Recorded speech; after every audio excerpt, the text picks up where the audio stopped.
Hello, everyone. I'm looking at all. I'm I'm looking at all 615 of you, though I can't see any of you. I'm staring into the void of this webinar. But I want to thank all of you for joining us this morning. My name is Tara Graham, and I head up our educator initiatives here at Course Hero. I really think that the focus of this program requires very little introduction. We all know the story. 3 months ago, COVID-19 pummeled its way into our lives, into our communities, into our classrooms, into our consciousness. And from my perspective, universities and colleges led the way in swiftly and quickly shutting down to prevent the spread of the virus. The rest of us followed suit. What happened when those shutdowns happened, or what followed, is our educator community team started noticing an increase in emails and calls from educators who frankly were panicked about transitioning online. One call that I specifically remember was late Friday afternoon, a call from a biology instructor who teaches at a local community college. She said she had just walked out of an emergency department meeting where it was basically announced, today is Friday, starting Monday, we are all teaching online. And she said it was just stunned silence around the room, everyone staring at each other because no one had taught online before that was in that room. No one knew how to conduct their labs online.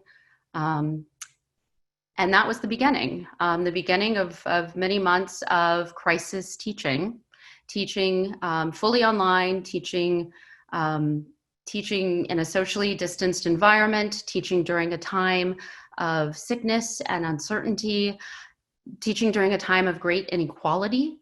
And I'm not gonna continue on because it's way too early in the morning for some of us.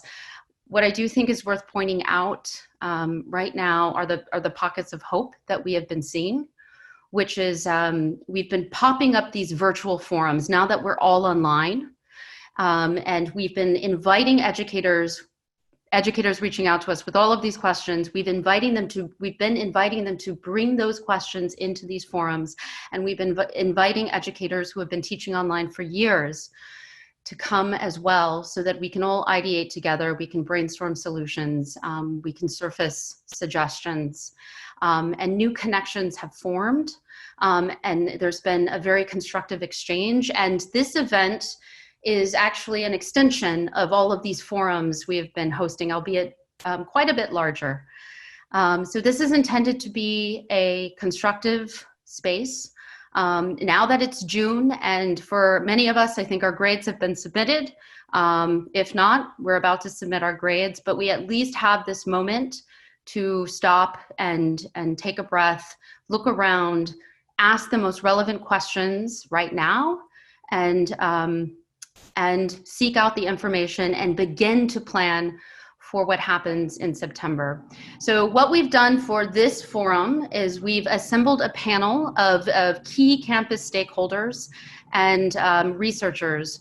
We've also been collecting all of your questions from the very beginning of the registration flow. And it's your questions that we are going to be answering today.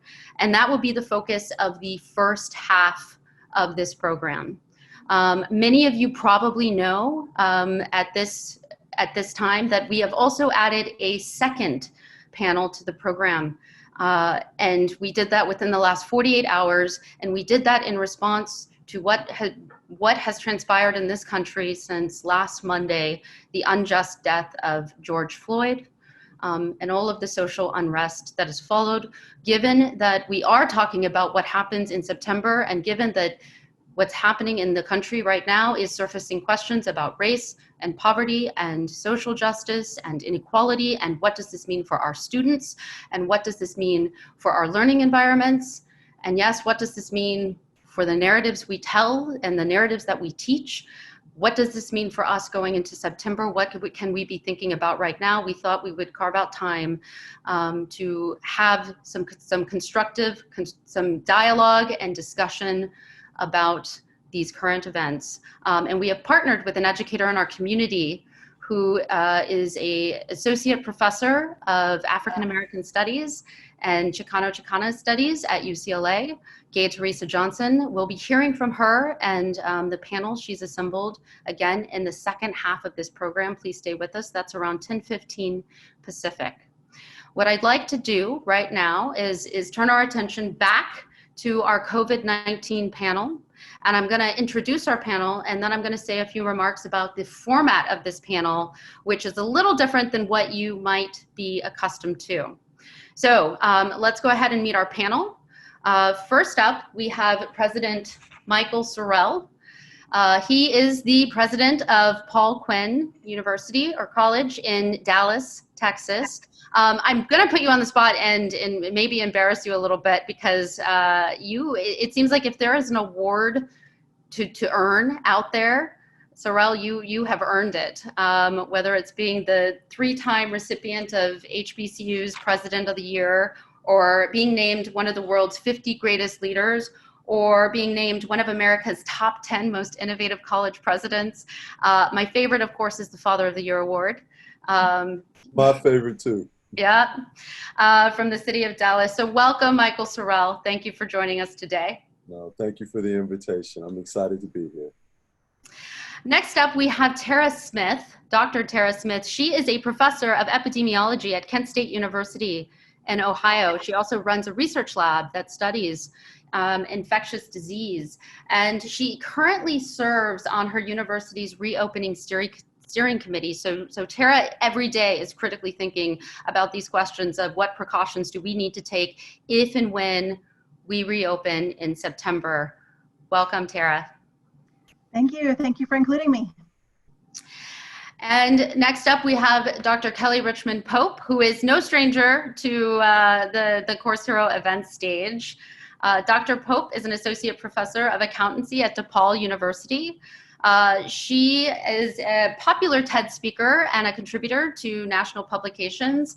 She is also no stranger to online multimodal instruction. So when COVID-19 hit 3 months ago, Dr. Pope was one of the educators we went to first to say, can you help us pop up some office hours to help meet the needs and some of the questions, answer some of the questions that our community has, like how do I transition my course online? Welcome, Dr. Pope. Thank you. I'm super excited to be here. Okay, last and not least, we have my colleague, Tomas Cuello. Back in early March, Tomas published an article that was directed at politicians, business leaders, community leaders, and it basically blew up overnight. One might say it went viral, for lack of a better word, but he has continued to research and he has continued to publish. And you may have heard of another article of his titled "The Hammer and the Dance." That article outlines, again, the precautions we need to take or we may consider taking to prevent, hinder, stop the spread of this disease. Tomas's writings have attracted more than 60 million views over the last 3 months. And we are lucky to call him our VP of Growth at Course Hero. Welcome, Tomas. Great. It's good to be here with you, Tara. All right, so the last bit of talking that I'm going to do is to onboard everyone to this panel format that we've developed. A little bit of background on that format is about a year ago, we partnered with an instructional designer in our community. He works in the biology department at the University of Washington. His name is Ben Wiggins. And basically what we asked him is, can you help us develop a panel that keeps the audience involved and attentive the whole way through? We would love to make the audience a member of that panel. And so what we developed, we deployed at our live education summit event a year ago, and it was a big success. This will be our first time to try to deploy this format in a virtual context with this many people. Again, we may have some hiccups, please bear with us, but here's how it works. The panel has already been underway. When you hit the registration flow, we asked you to submit questions. And within the last 48 hours, our team has been going through and reviewing hundreds and hundreds of questions that you have submitted. We looked for similarities across the questions. We looked for redundancies. We looked for trends. We then started bucketing the questions, and we took those buckets and we created groupings of 3. We turned those groupings of 3 into rounds of questions. And at this point, we have 4 to 8 rounds of questions canned. We do think we'll only get to the first 4 rounds. Each round is assigned to a panelist. So there's a person on this panel. So the 3 questions you see most likely will speak to their backgrounds, their roles, their areas of expertise. What we're about to do in a few seconds is pop up a round of questions, and in real time, we're going to give you 45 seconds to tell us what question do you want this person to answer. So we're going to start right now. We see round 1. These are questions for President Sorrell. We have 45 seconds to lock in our votes. And I'm going to read the questions aloud for those who need to hear them. Question A, what are the ethics of balancing institutional fiscal health and sustainability against life-threatening risks? Question B, how much agency should faculty have in deciding whether to teach classes online or in person? Question C, how do we protect faculty workload during this time of a transition to online/hybrid teaching? We have 5 seconds left. Please lock in your vote. We've got only 50% of the vote in. All right. So the question we've landed on, and again, Sorrell, you are going to kick off the discussion. And when you are done with your answer, we encourage the panelists to speak up, share their thoughts, considerations, or additional questions. My role here is not so much to moderate, it's to be here and let you know when we need to move on to the next round. This is a conversation between the 4 of you. And while you're having this conversation, we encourage the audience to click on that Q&A button at the bottom of our screen. If you have a question in response to what's being discussed, please submit it.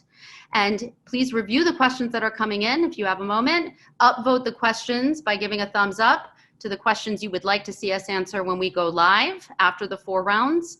And we'll return to those questions. So back to the question that we want answered right now by Dr. Sorrell, if you could kick us off. What are the ethics of balancing institutional fiscal health and sustainability against life-threatening risks?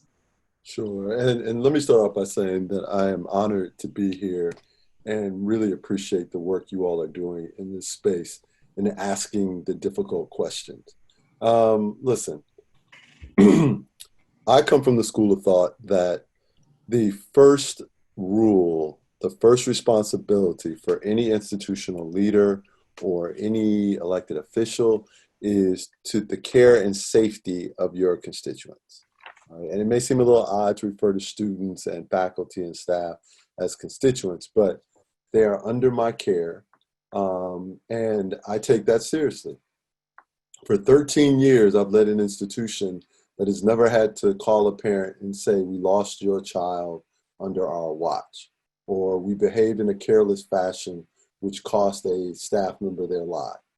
And now we are faced with something that, quite frankly, we don't even understand. And so it escapes me exactly how we can be so confident in decision-making paradigm of going back to face-to-face instruction and adopting all these other signs of normalcy when we don't yet fully understand the risk that is in front of us. I ask this question and I never get an answer that is particularly persuasive. And I ask, tell me, what is different now than in March when we send everyone home? We still don't have adequate testing. We don't have a vaccine, but we're just tired. We're tired of making the sacrifices necessary to deal with this. And I want to be clear, I'm not even advocating people sitting out school in person until we have a vaccine, right? I'm saying we need to have a better understanding of the virus before we embrace behavior, which is going to exacerbate the problem, right? What colleges and universities are, by their nature, feed this virus's behavior. And so, to me, the ethics involved in this is when you know that you are pursuing a course of action that is going to result in harm and suffering, then you have a responsibility to make decisions that are consistent with that knowledge. And I continue to be amazed listening to people talk about, oh, we're going to practice social distancing. We're going to create living communities, which, by the way, if someone in there gets infected, then everyone in the living community will likely be infected. I mean, I wish someone would tell me that my child was going to go to college, live in a living community, so that if one of them gets infected, all of them gets infected. That just seems wrong to me, right? Now, I understand the economic aspect of this. I understand that people are struggling with economic models that they think really limits what they can do. I would just say to you that perhaps if we spent more time developing alternative economic solutions than business as usual, then maybe we would have been in a position, or would be in a position, to look at reopening. I'm sorry, not reopen, because we're already open, we've been open, but in going back to face-to-face instruction in a way that would be putting less people at risk.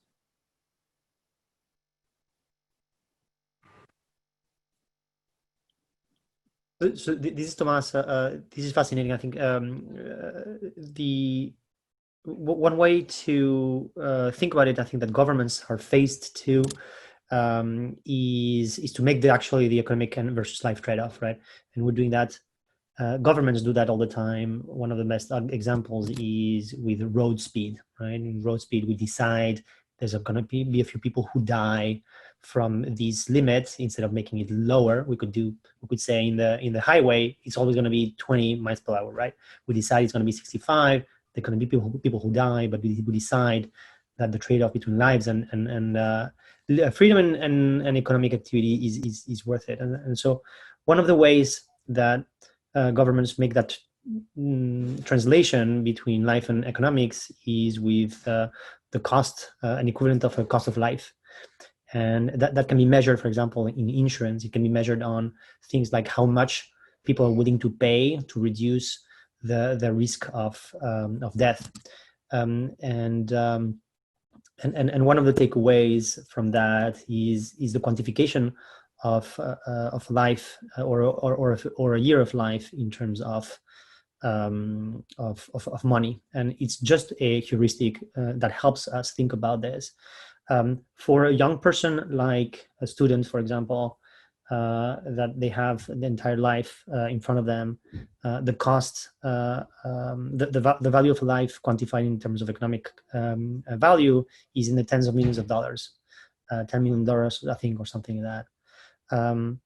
And so one could think, okay, how many people are going to die, and is that an economic cost that is worth bearing? And so if you assume that the average fatality rate for a university audience, including college, including the students and their and teachers and all the other stakeholders, is say 0.1%, you know that 1 out of 1,000 people dies.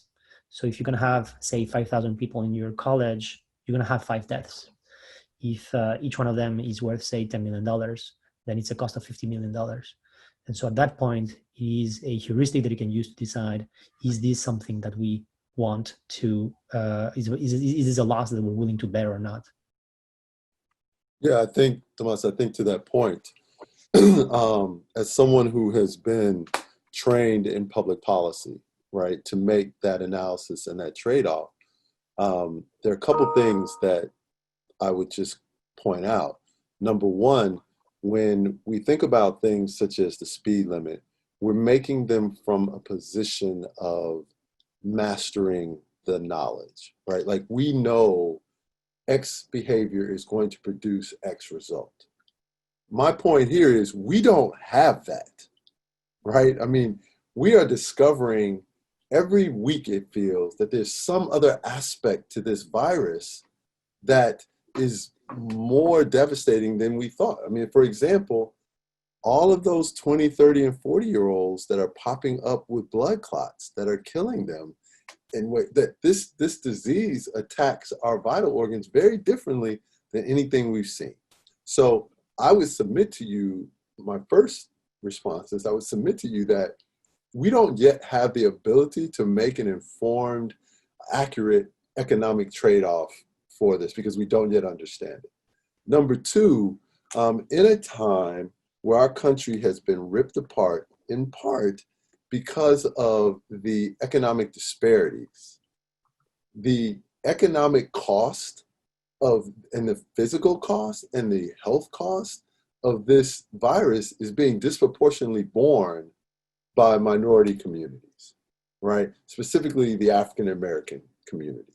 So yet again, we have institutions making decisions that they can live with the risk because to them, their economic modeling has shown that they will be okay, right?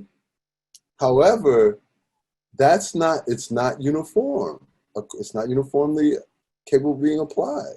So as someone that looks at this from the lens of the disenfranchised, I refuse to engage in economic modeling where my students, my staff, their families, the communities they come from are being asked to disproportionately bear the responsibility for what comes next, which is the economics of the equation. So I completely get it, but number one, we don't know enough to make an informed decision, and number two, the people we're asking to bear the brunt of it, it's a disproportionate ask.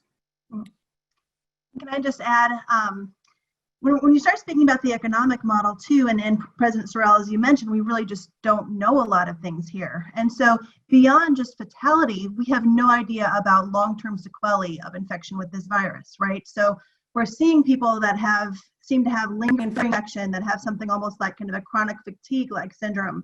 We don't know even for people that seem to recover and be fine if something else would happen to them 6 months or 2 years down the road. We have no idea.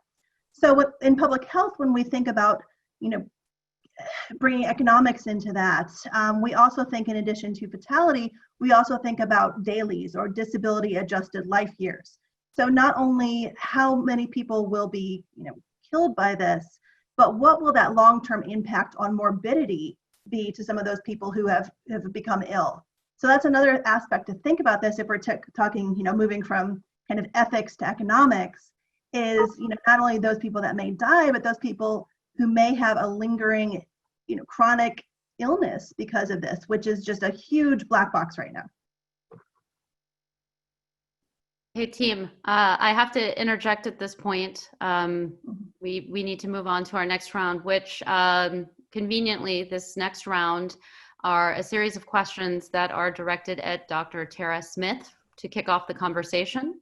Again, we have 45 seconds on the clock to lock in our votes. Ooh. Question A is, if carriers can be asymptomatic, what are the ethics of resuming on-campus activities? Question B, how do we approach activities in spaces that require close contact, such as labs, sports, libraries, lecture halls, hallways?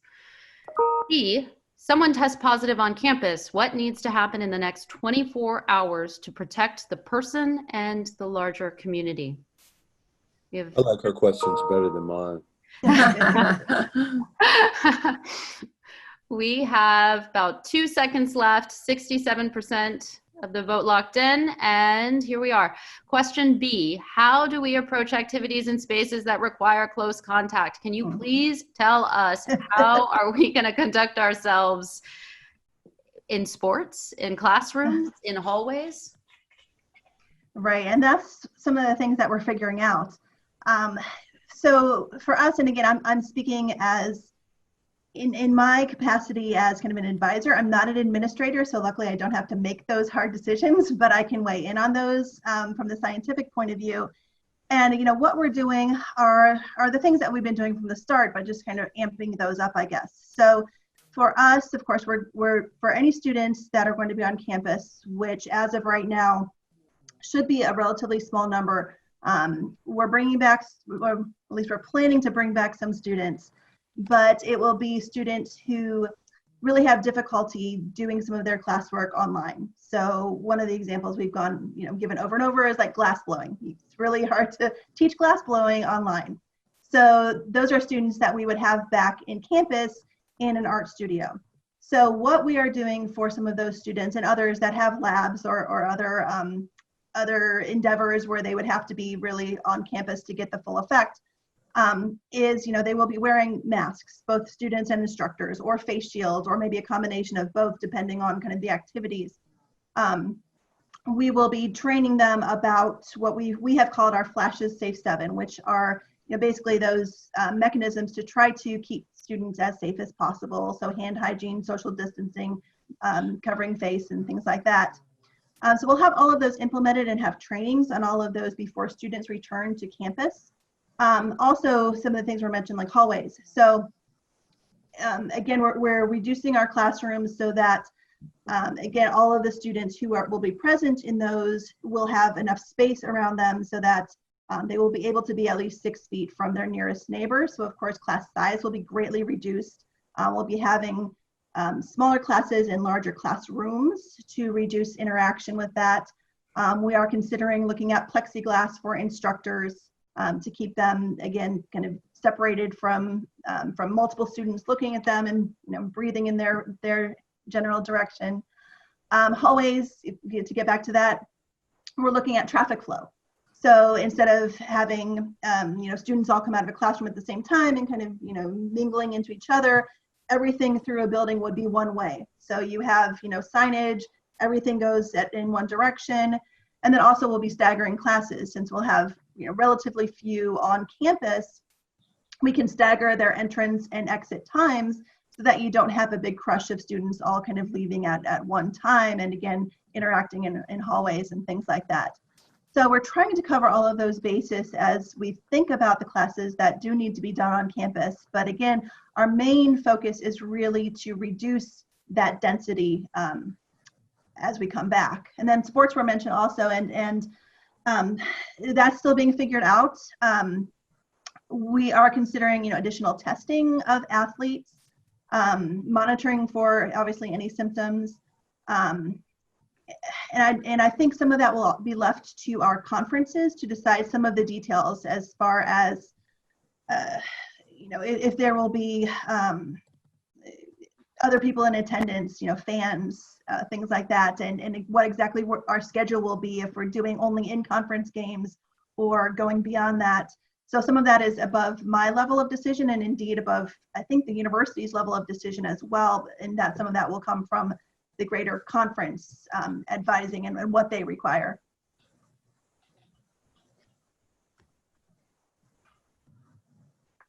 One quick question I have for everybody in the panel. I didn't hear you mention outdoors classes. I'm curious if you guys have thought about that. And then that's focused on the classes. I'm curious if you guys have thought about the non-classroom interactions such as parties or dorms.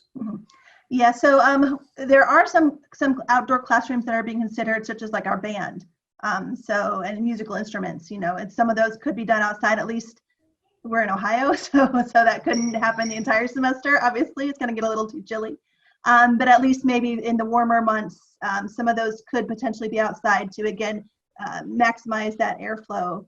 And then off-campus things that's a big issue, because of course we can have some control over what happens in our dorms, but for those that are off-site, much less so. We've spoken about just honor codes and things like that as far as encouraging students to at least try to behave responsibly when they're mixing in town or things like that. Also, there are issues, of course, that while we would want students who would be on campus to stay on campus, we can't really stop them from going home to visit family or something. So there's a lot of things that that we could not control, but that we would encourage students to try to behave responsibly, understanding that that would not be universal. Tara, something I think that as I listen to your comments, I think as a faculty member, we just have to understand that things are going to be different. And I think that we can't go into the fall thinking that it's going to look like what we've known before. And I think if we can adopt that mindset, then we can be prepared. It's when you're making the comparison between what it used to be to what it's going to be, where I think you have the friction and the difference. You know, with me, I've just made myself realize this is not going to look like or feel like anything I've ever done or experienced before, whether it's face-to-face or whether it's online. So I think it's level setting, not only to students, but also the faculty and instructors as well. Absolutely. Jared, can I ask you, you think this is going to work? I have no idea. And we have so many unknowns. I mean, if we have a certain threshold of cases on campus that have been diagnosed, I mean, public health can shut us down. You know, they have the authority to say, okay, you guys have an outbreak here, everyone has to go home. So there are a lot of things that are completely, you know, no matter how much planning we have, no matter how many contingency plans, it's out of our control. So I think we have to think about that too, as you mentioned, just think of all the ways that this is not going to be normal. And have those in the back of our minds. So will it work? I have no idea. No idea. So it's interesting because I drive around evenings in Dallas just to observe, right? Because, you know, for us, it's a little bit different. We're the 9th largest city in America. You know, people are here all the time. You know, maybe it'd be different if we were in New Mexico, right? But I'm watching 80% of the people that I see in public not practicing safe behavior, right? Not wearing masks, not being socially distant. And I look at all of this, and to your point, I think the fatality rate is one thing, but the long-term impact on your health, I mean, like, that's a pretty strong risk. And so I just, you know, I look at this and I wonder, right? Like, I wonder, where does the train head? So, but thank you for answering my question. All right, our next round are a series of questions directed at Dr. Kelly Pope. We have 45 seconds to lock in our votes. Question A, how does someone who hasn't taught online begin to transition a course online? What are the considerations? Question B, how might we overcome the equity issues associated with online instruction, such as access to synchronous instruction technology, access to learning spaces? Question C, what are some ways to teach with empathy in remote learning environments? We have about 10 seconds left. 65% of the vote is in.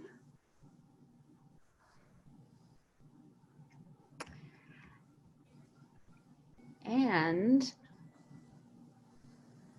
our question is, Kelly Pope, if you can kick us off, how might we overcome the equity issues associated with online instruction?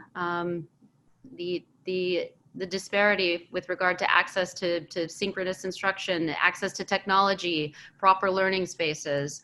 I also remember a series of questions about parents and what that means, particularly during the synchronous instruction moments.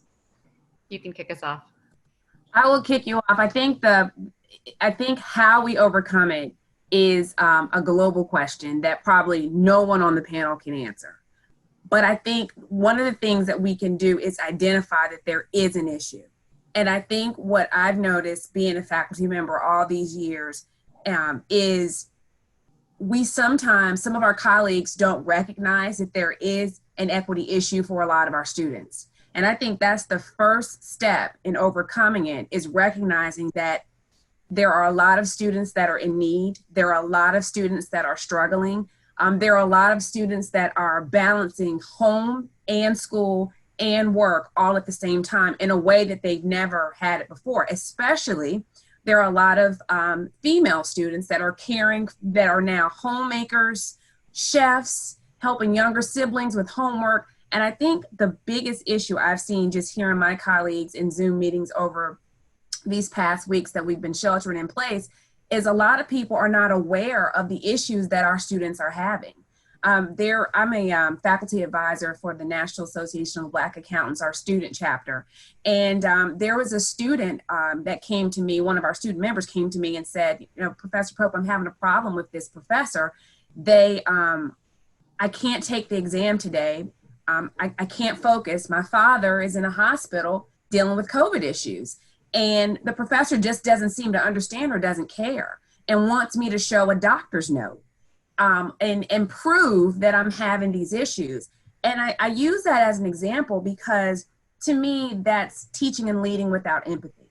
That to put a student in that situation at that time and not recognize that there are students that are really dealing with serious issues. And the way of the past of showing a doctor's note if you have a sneeze may not be what we have to do right now to really teach and lead with care. So I really think the biggest hurdle that we have to come from, especially if we are fortunate enough to come from a place of privilege, is recognizing that there is an equity issue for a lot of our students. And then spending some time, maybe it's depending on the size of your class, maybe it's you setting up one-on-ones with students and just trying to get to know them if your class is small enough, or just reaching out and sending out a questionnaire and asking people almost like a mental health questionnaire to find out what are you dealing with right now so you can understand the issues of your cohort. Because I think a lot of the way we approach our classes typically is we go in, we know our subject matter, we teach our subject matter, but we don't know the person. And we have to remember we're humans first and professors second. And I think that's how we can start overcoming it.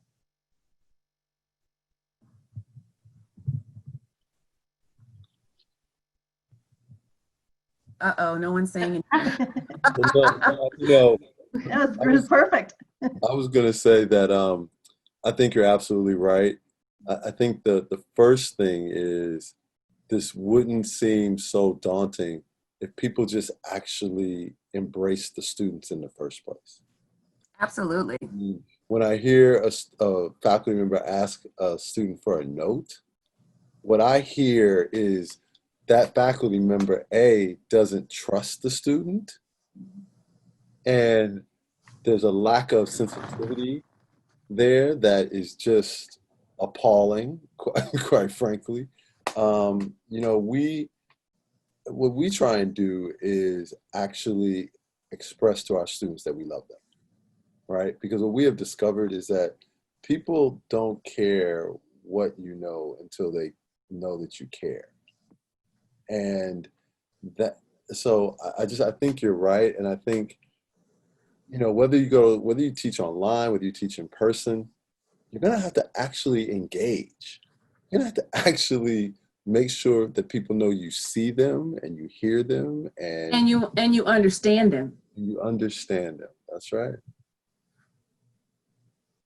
I will chime in here and say that one thing we've been hearing from educators in our community, particularly those that are that historically have only taught live classes and are now moving online, there's like this aha moment of reflection where they say, I never realized how not student-centered how me-centered I was in the delivery of my content and my course.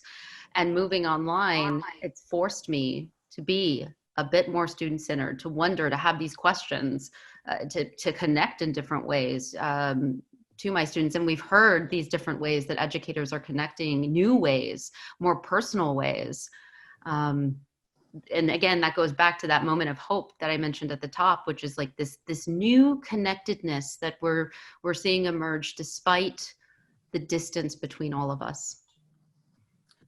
I know for me personally, and I'll say this to the 758 people in the panel, I did not realize how bad my online presence of my class was until this moment, because I relied so heavily on being able to discuss and interact face to face. So the things that ended up on my desire to learn page, or our LMS that we used, was just throw the notes up there. Don't really need to give it a title, they'll figure it out. And I did not realize, it almost was like somebody needed to do an audit of my online class and tell me how bad it was. And this moment in history showed me Kelly, it is amazing that they can even find anything online. So now, I had a self-reflecting moment of I need to organize things better. I need to put myself in the role of taking my class, and how in the world could I find the material if I missed class that day and I didn't hear what she said. So I feel like that I've gotten stronger, I've gotten better, I'm a better communicator as a result of just taking a step back and looking at how I can make this a stronger course. And so I feel like I'm a much better instructor now than I ever was, because this moment in time gave me an opportunity to look back at myself in a way that I never really looked at my class before. It's good now though. My class is good now. It's great now, but it wasn't that great before. This is why we appreciate you, Kelly. Okay, moving on to the next round. This round are questions directed at Tomas Puello. We are now adding 50 seconds to the clock. We hear you, audience, that you would like a little bit more time to vote. Question A is, when making decisions about campus reopenings, what data points are most important? Question B, how likely is a pandemic surge in the fall, and where in the country will it happen? Question C, COVID-19 campus testing, what's the plan? Who, where, when, and how? What does that look like? We have about 20 seconds left.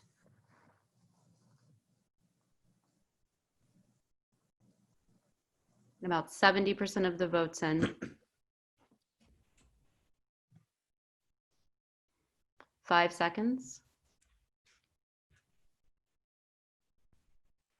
Okay.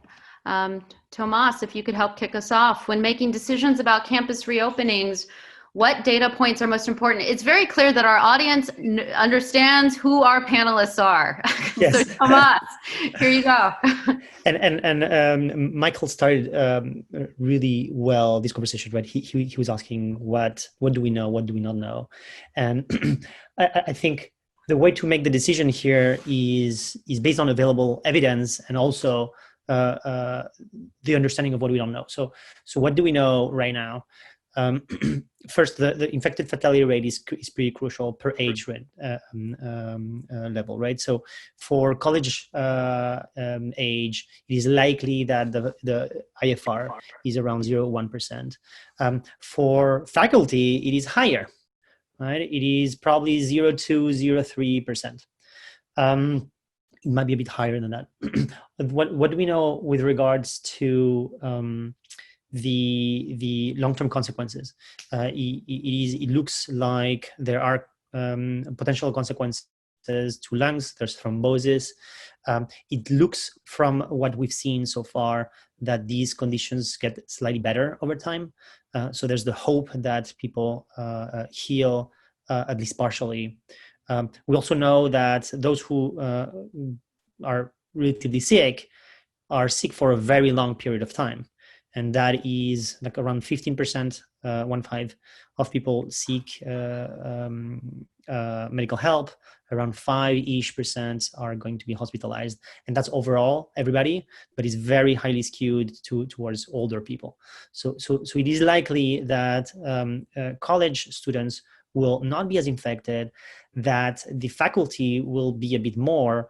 And so I think that's on the fatality rate and on the potential sickness.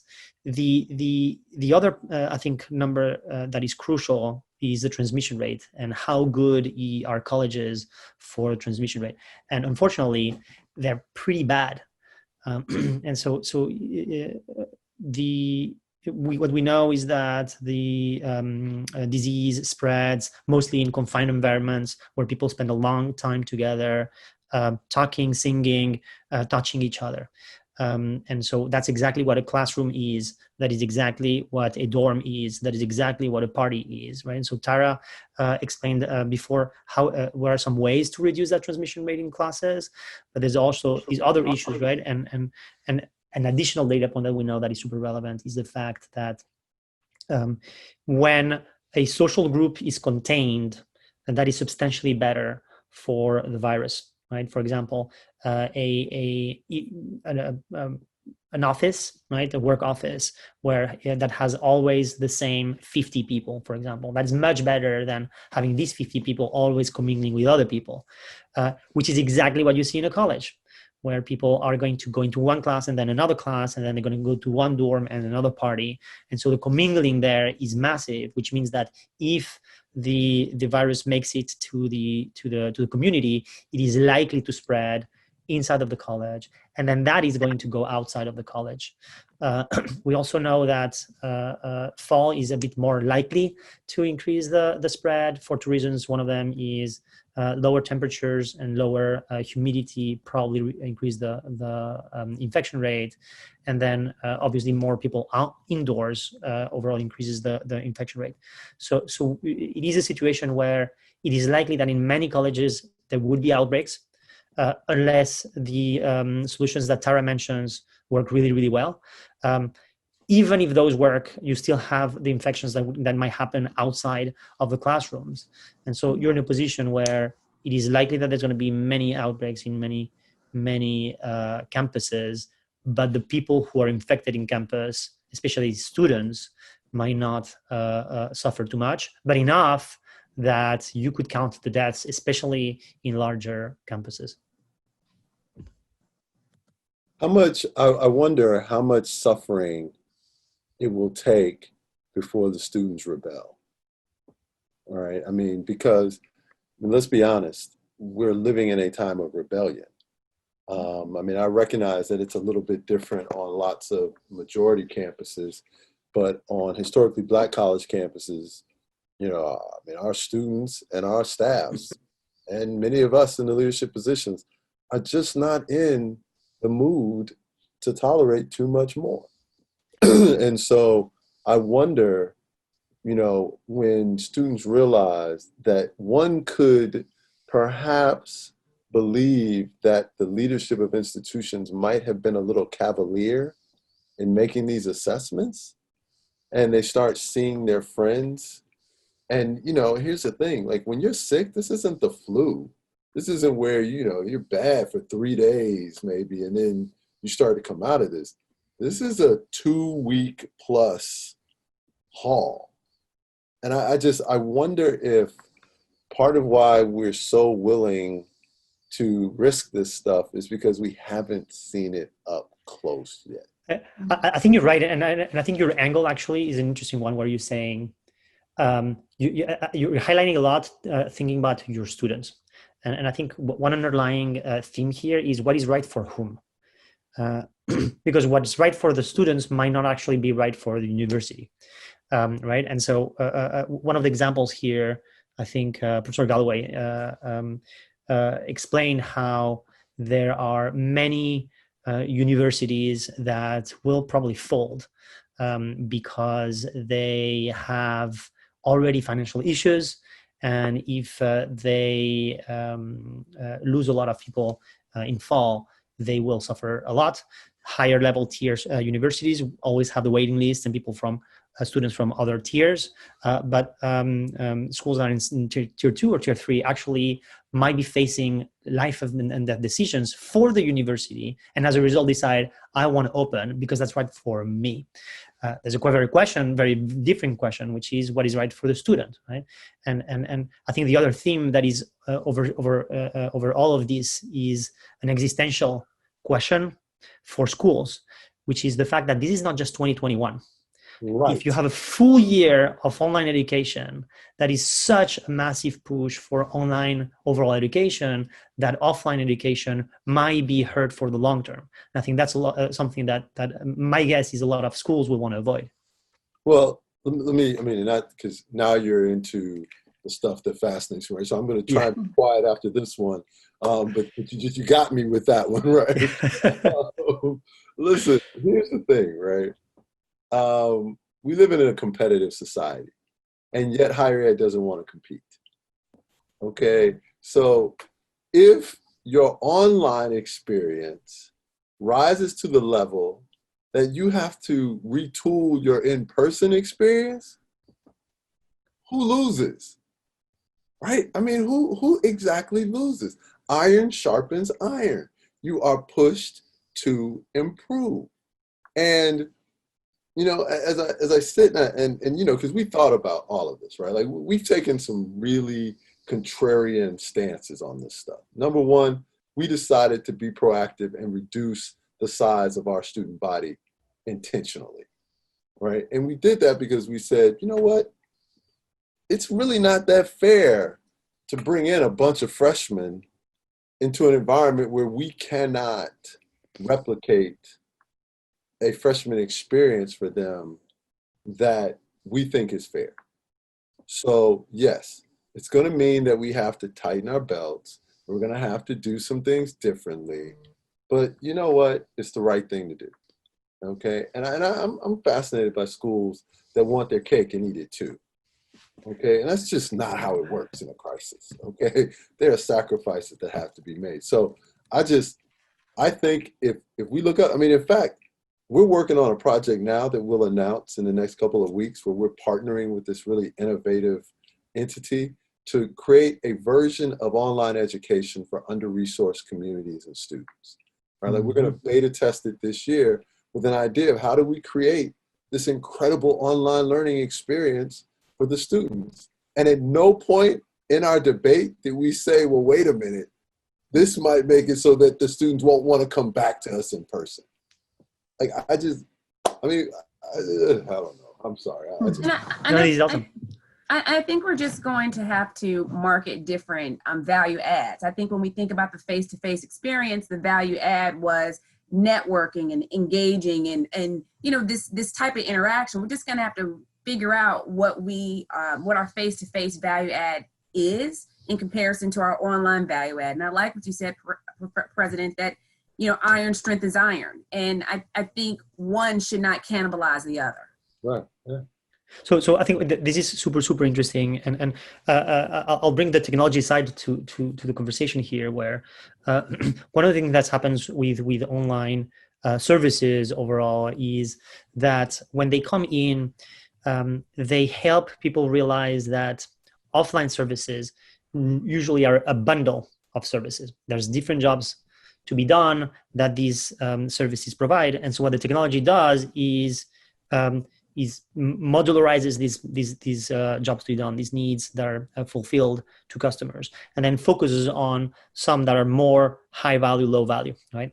And so I think what is fascinating to understand and predict what's going to happen and how to react to it is understanding what is the bundle of services, the way you're talking about, Kelly. What is the bundle of services that offline campuses are serving today, right? And there's a bunch of them. There is the selection process, right? There's the credentialing, there's the learning, there's the dating, there's the life experience, right? And there's actually probably more than a dozen of these, and then details on each one of these.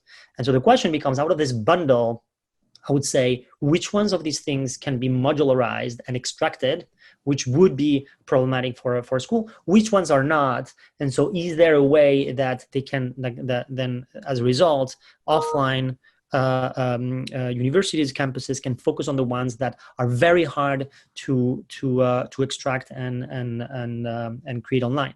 For example, one of the schools that's very famous on the technology side is Lambda School. And what Lambda School does is focus on the selection, learning, and credentialing. Right? They have a very stringent selection process. And then you don't need to pay actually to. So there's financing too. You don't need to pay upfront. You learn. By the time, once you're done, you have the credential. And if these people are properly selected and trained, then that credential is going to be worth something. And then people pay a percentage of their income to pay back the education. And so that's an example of they're trying to take 3-4 services of the bundle and extract them into a different service. And so the question that I have for you guys is, how are you guys thinking about it in the offline world? And what of these jobs we done do you think are unique and that you can lean on?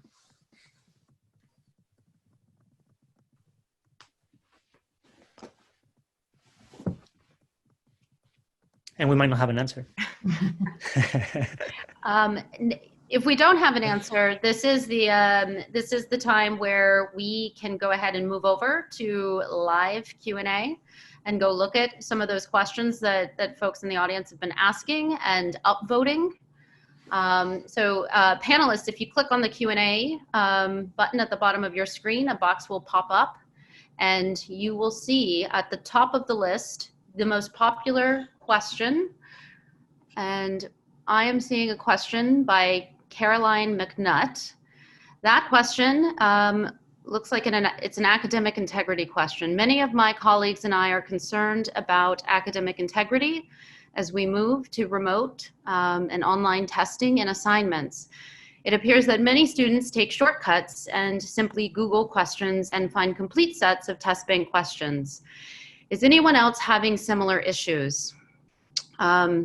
So one interesting note on this, Caroline, is we have been hosting these online assessment forums. It's part of the series where educators have been coming together to address questions just like this. And Kelly Pope, I think you've been attending, I think maybe all of the sessions.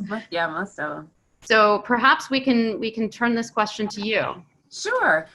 So just by way of background, I teach financial accounting and managerial accounting. And so for some crazy reason, students really don't like the class. So they are always challenged by the homework, the test. They're always stressed about it. One, I have not noticed an academic integrity issue in this environment, but one of the things that I really focus on day one, week one, in week 2 and 3 really is the focus on learning and not testing.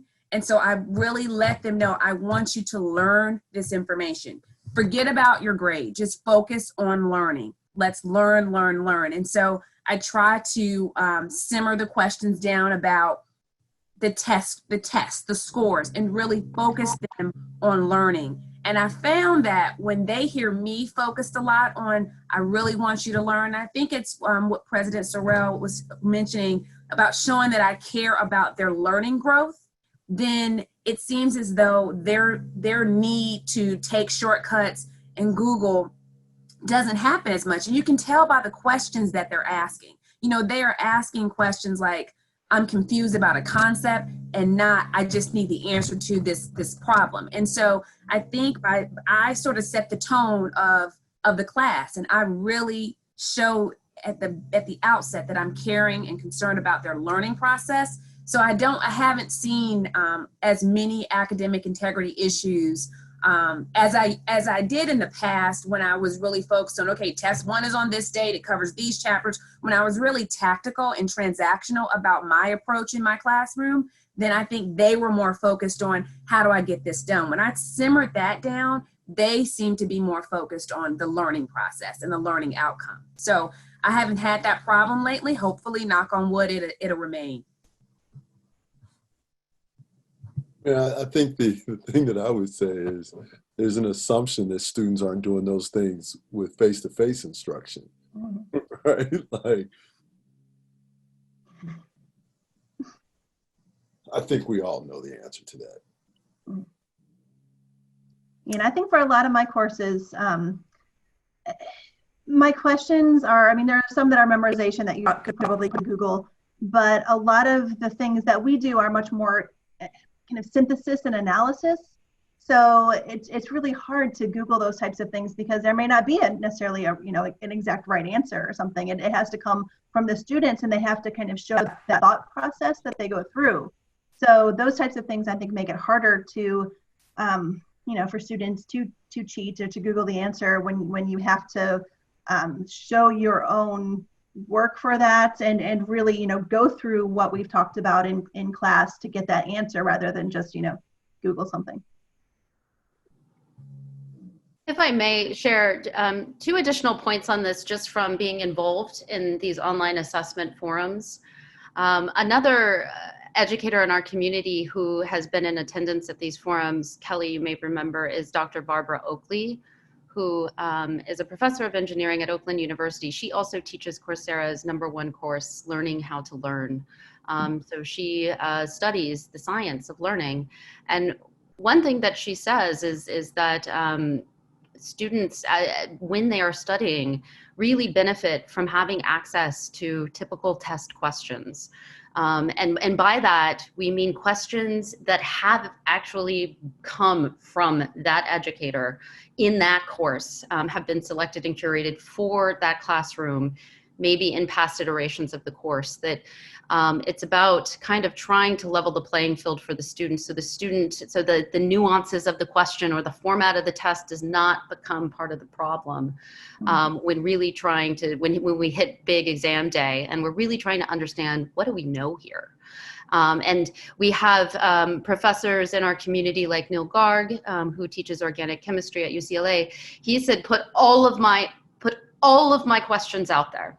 Put them out there, because if these students can actually find, access, and study every single question that I potentially might ask them on the test, then I would think that they've actually done their job in terms of studying, and I would think that that's the best way for them to prepare for the exam they're going to encounter on test day. And then the last point is, during these online assessment forums, there have also been some creative ideas that have surfaced.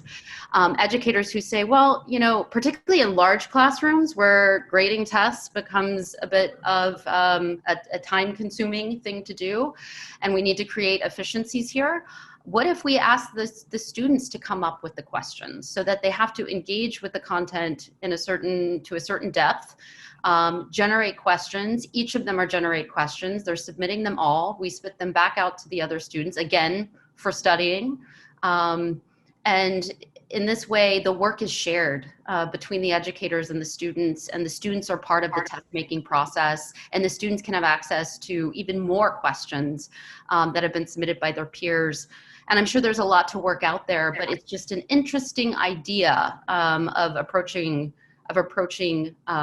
this new question in front of us. And Tara, to your earlier point, I mean, in my profession, this CPA exams, you learn how to pass the exam from studying old questions. Like, that's the model. So, I mean, there's a lot of value in seeing how a question is set up, and there is a learning process that happens as a result of that. So I agree with what you were saying, your first point that you were making. Okay, let's transition to the next question by Frank Ponce. We're saying, the new reality beyond COVID-19 is likely to involve a more robust and interactive build out of the course LMS, along with options for remote attendance. How can we help faculty whose mindset is still focused on traditional course delivery modalities to not be left behind? But don't you have to be open to not being left behind? Right? I mean, I don't know if it's incumbent upon anyone else.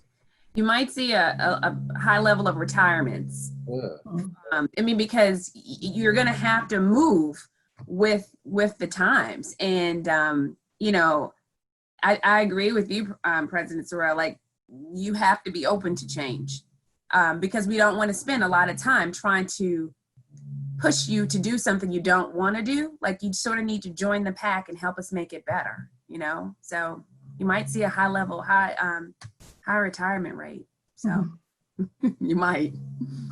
Well, I think this is something that we've gone through, you know, over and over again. I mean, with professors, I mean, I had some in graduate school that, you know, just refused to use computers and PowerPoints, and everything was on slides, you know. So, I mean, I think this is something we just see again and again, that you have a few that are reluctant to learn anything new, to do anything new, to change their ways of teaching because they've done it for their entire career. And why are you making me change now? So I think you will have some that are either left behind or are really tough to do that. But I think you have a lot that are willing to advance and to do what is right for the students and to adapt these new things. And even if, you know, if and when we do go back to some of the old ways, that they can still maybe integrate some of the things that they've learned during this pandemic. And like you said, you know, you improved your class because of this, and hopefully others will take that message and that aspect along with them. Okay, we are running slightly behind time, and we do have one final round of questions that we have teed up for voting, and this is effectively the closing remarks round. So the way this is going to work is we have 3 questions. You're looking at them right now, 50 seconds on the clock. Whatever question is selected, this question is going to be answered by each member of the panel before we conclude the panel. So the questions are, everything discussed today, what is temporary, what is permanent? Question B, what keeps you up at night? What gives you hope? And question C, what do you know now that you did not know at the start of this pandemic? We have about 15 seconds left. 65% of the vote in.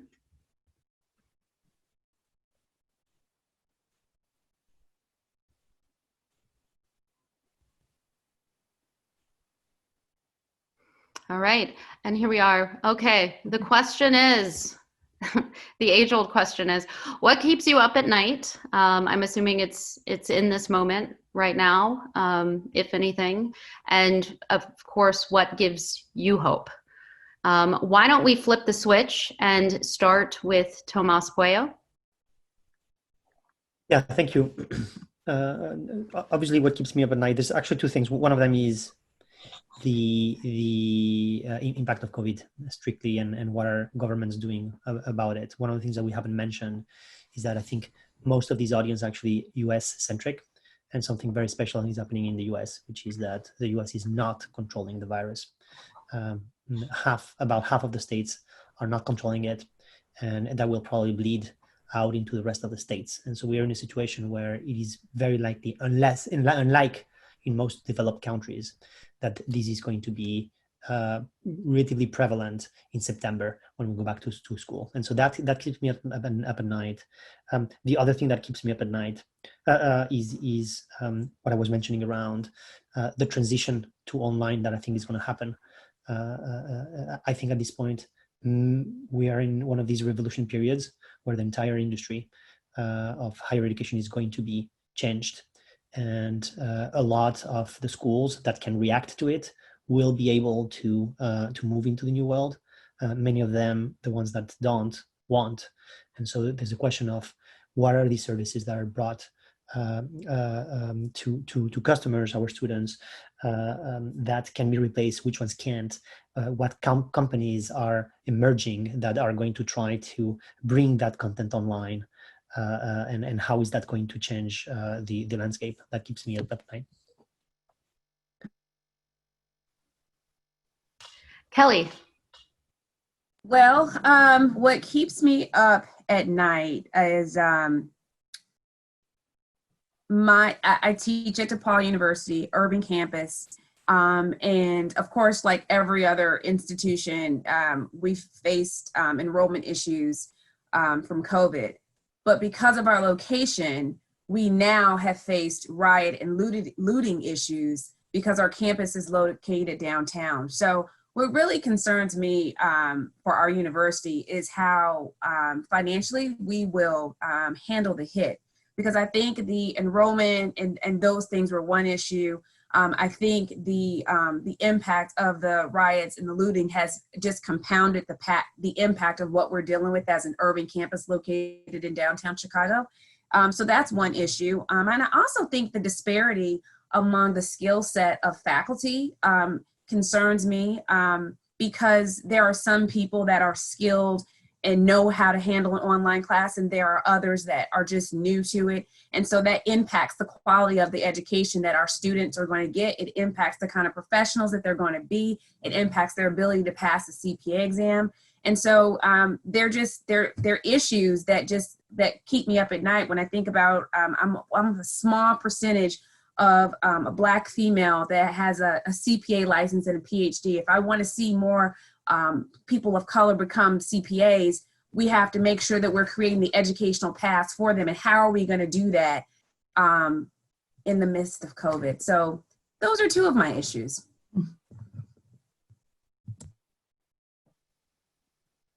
And Tara?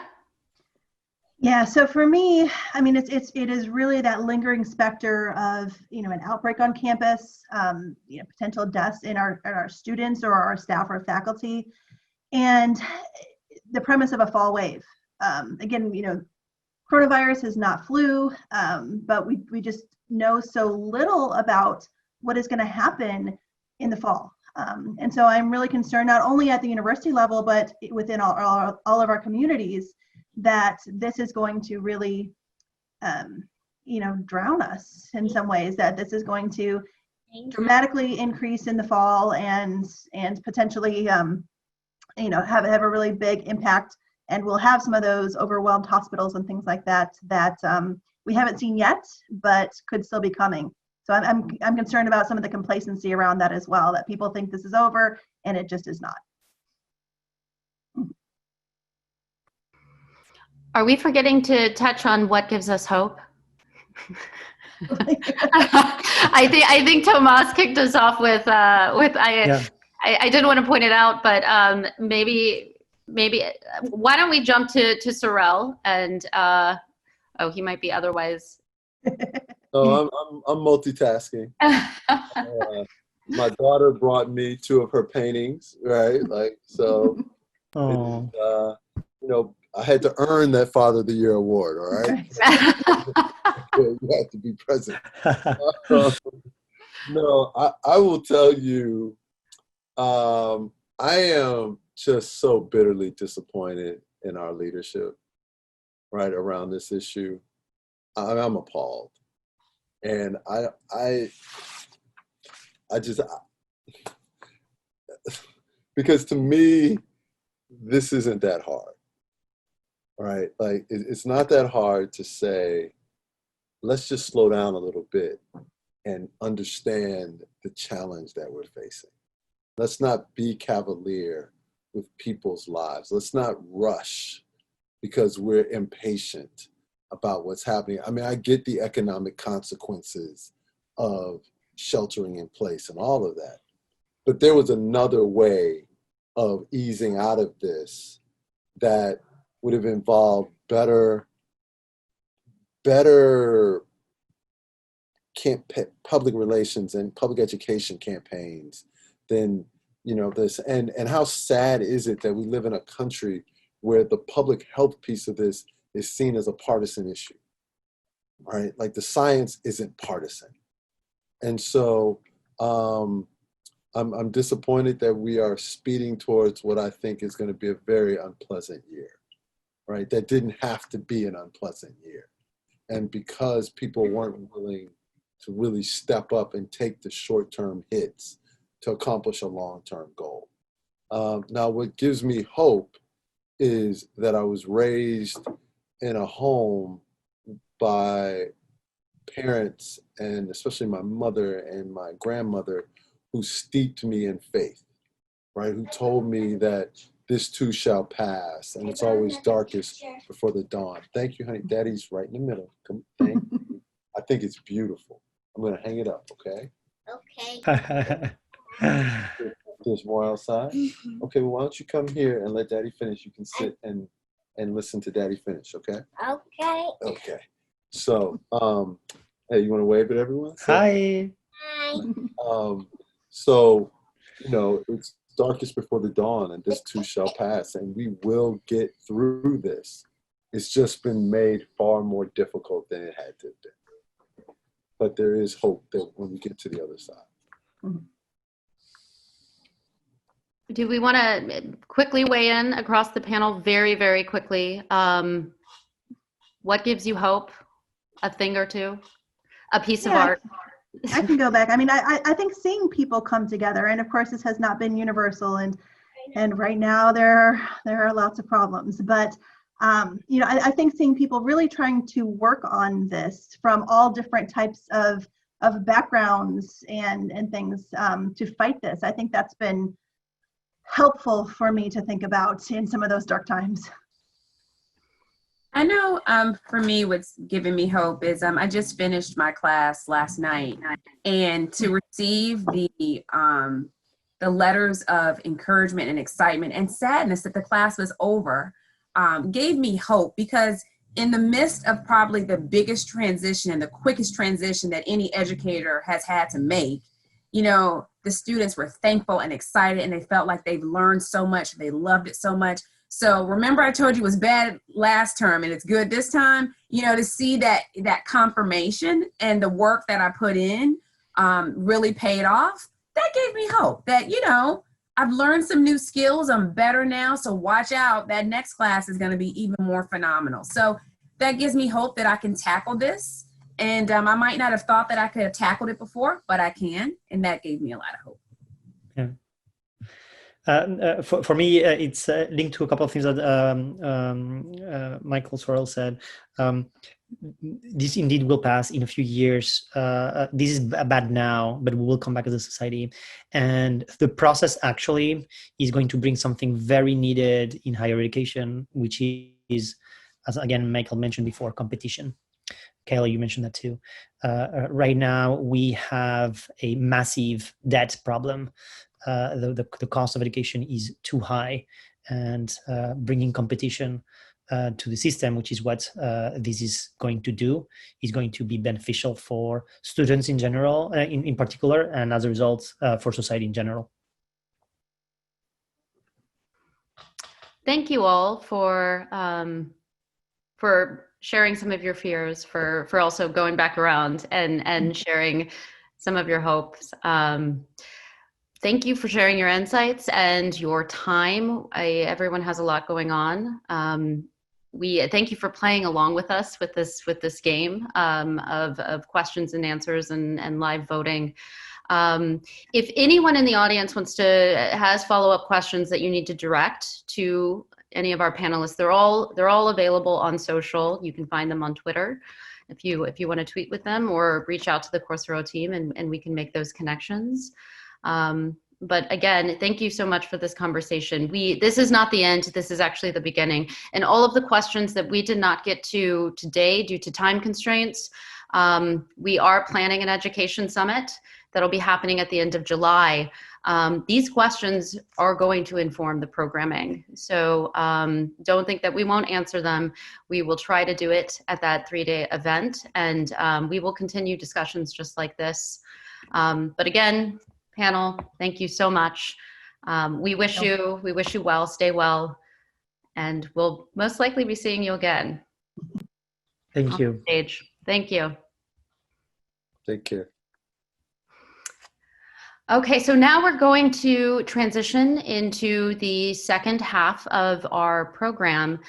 For those who may not have been here at the top of the program, I had mentioned that this particular panel, we pulled this together within the last 48 hours, and we pulled it together in response to really what has transpired over the last week and a half or so.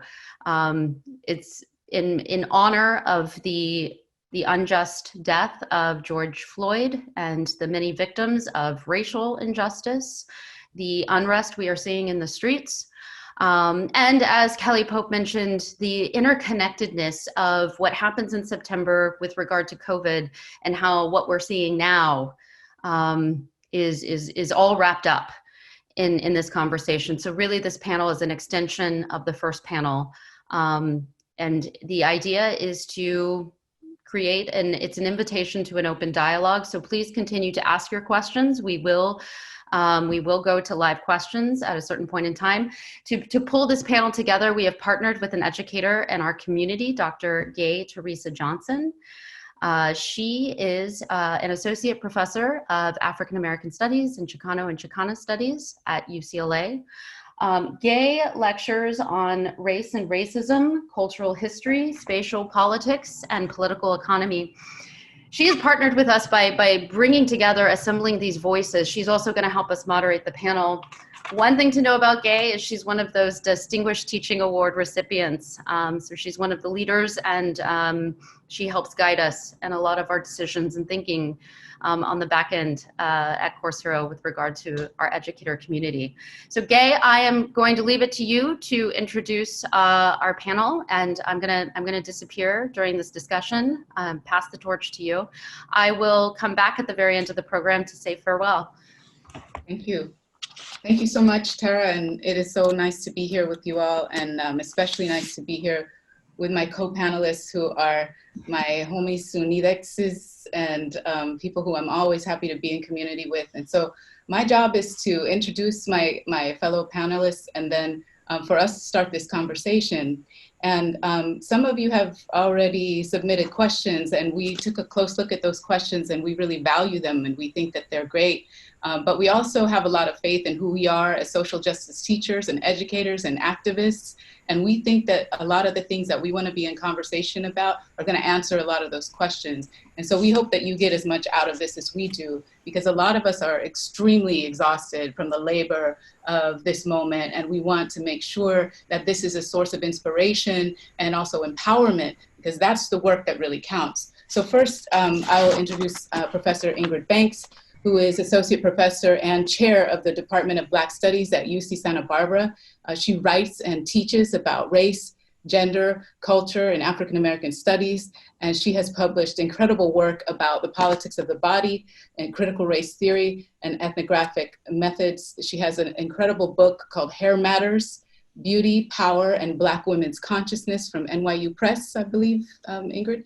And the thing about Ingrid is that she's known as a meticulous ethnographer, a fine scholar, and an incredible teacher. And so we are in fabulous company today. Quetzal Flores, who is a longtime friend and co-conspirator. His work emerges from the beloved community of activists, of educators, and artists from whom he has learned, and among whom he has now become a well-respected leader. He uses the arts for community self-empowerment in Boyle Heights and East LA more broadly, and among incarcerated youth and adults in prisons around the country.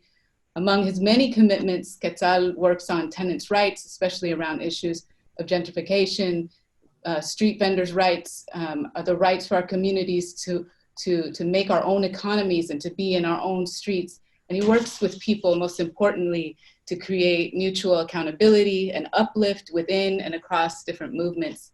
He's also a Grammy Award-winning musician, and his band and Quetzal, which is also called Quetzal, and community of artists are always in dialogue with the power of the work that he does on the ground, in the air, and all over the world. So I want to just start off by telling everybody who's here, you know, we do a lot of this work. This is the work we've always done, even before this moment. And a lot of people who are watching this panel right now may not know that we don't just activate in times like this. We've been doing this kind of work, and we have these kinds of traditions that we have inherited and that we honor by continuing. And so today, I just want to start with the fact that we are social justice educators. We are people who are not simply trying to teach social justice as if it is a topic or a discipline, just like history or economics. We are deeply committed to social justice as a way of life. And so that means that we have a certain kind of politics that we bring to this discussion, which I think you will see. And we, you know, a lot of times we get these questions which are well-intended, and they are from the people who are also doing this work about, like, how do I teach social justice? How do I put social justice in the classroom? And, you know, again, it's something that is often treated as an add-on to what we already teach about, to the work that we already do. But we know that it's really about this commitment that undergirds, but also transcends all disciplines and even spaces of brick and mortar learning. And so we understand this commitment as something that goes to all spaces of engagement, transformation, and mutual understanding. And this commitment travels even when people cannot.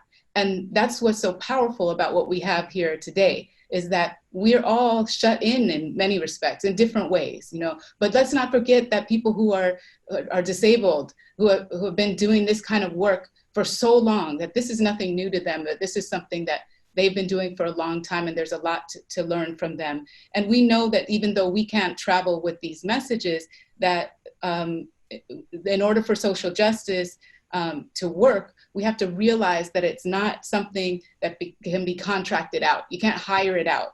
What we know about these times is that we have to do the work. So if we know that we have to do the work, we have to ask these questions that we've received, but we also have to provide spaces where we can do the kind of reflection and recommitment to what we know is about being human in the world. And that's what our students need. They need us to model how to be human in this world. And so that's why we have these 3 people here today to discuss that and to hopefully give you some sense of your own power to do the same kind of work in your classrooms, in the universities, and also in communities at large, because all of those places are connected. And it's important for us to get that across today.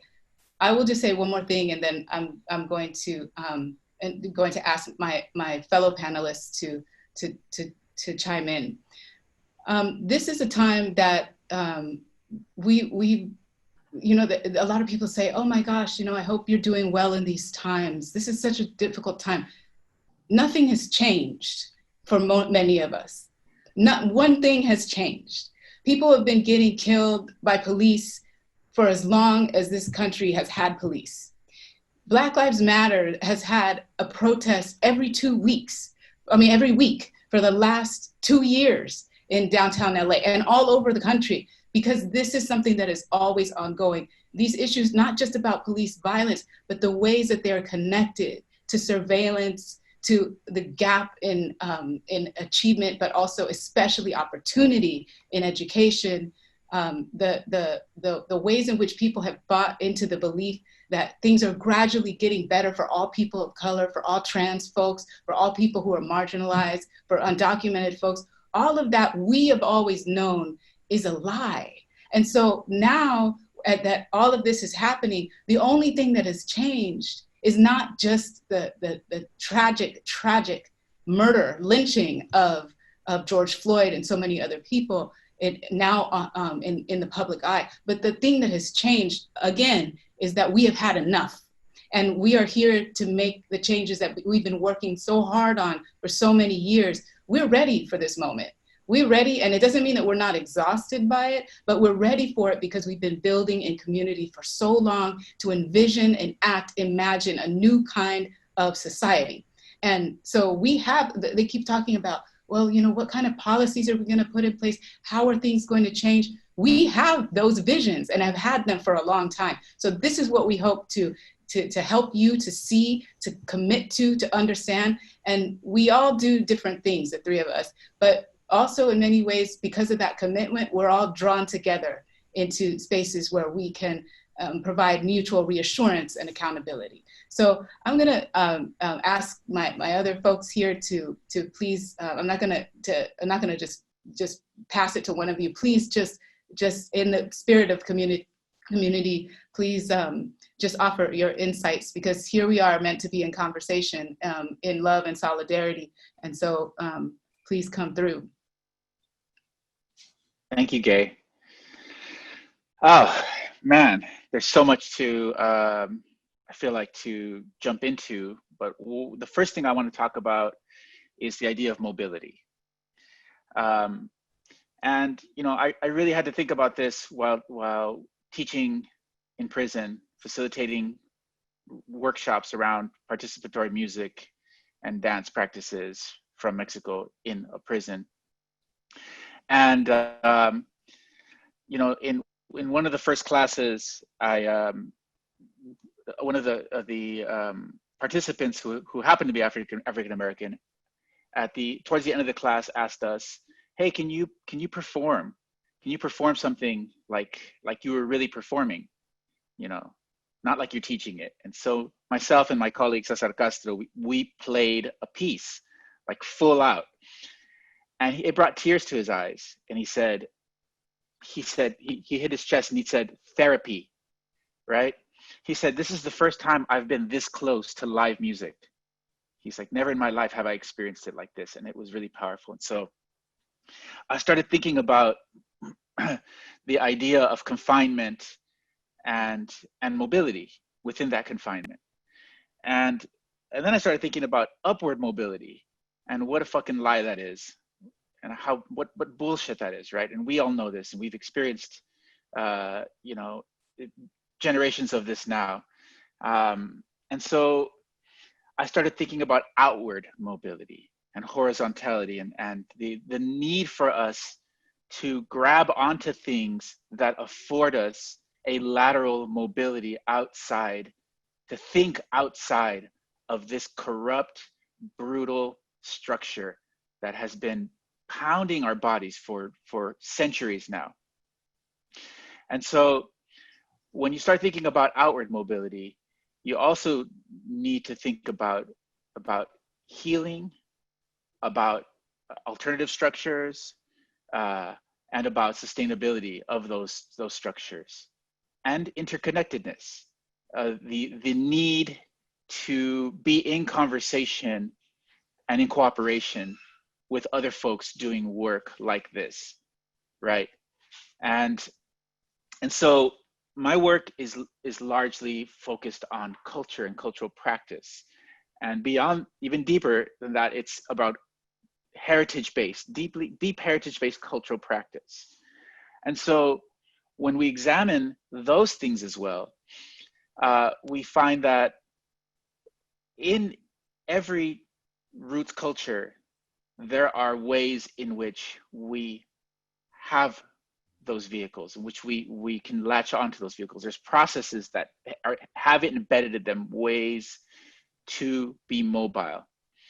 And so these are the things that these cultures have used for centuries now to sustain themselves, to continue to thrive in the face of this brutality that we recognize as white supremacist capitalist patriarchy.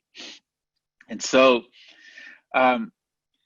more recently, I've been thinking about policy, and you mentioned policy, and it really dawned on me that, okay, well, what is policy and how is it created? And it took me back to when I was a kid, and the Schoolhouse Rock, I'm just a bill. and I was like, wow, here's the problem, is that the way that policy is created is in direct opposition to the way that culture is produced and sustained, right? It's like everything else in the under white supremacist capitalist patriarchy. It's top down, it's pushed down upon us, it's created by quote unquote professionals who know better and have the language and are able to really articulate the way that people should be moving within a society. And it's another way to control people. And so you said something that was really important, and that is that we've been doing this shit. We know how to do this shit. We have visions. Not only do we have visions, but we have the practice of community. We have the practice of cooperation, of coalition building, of understanding how to hold each other and how to heal and how to transform. And so this brings me to this point.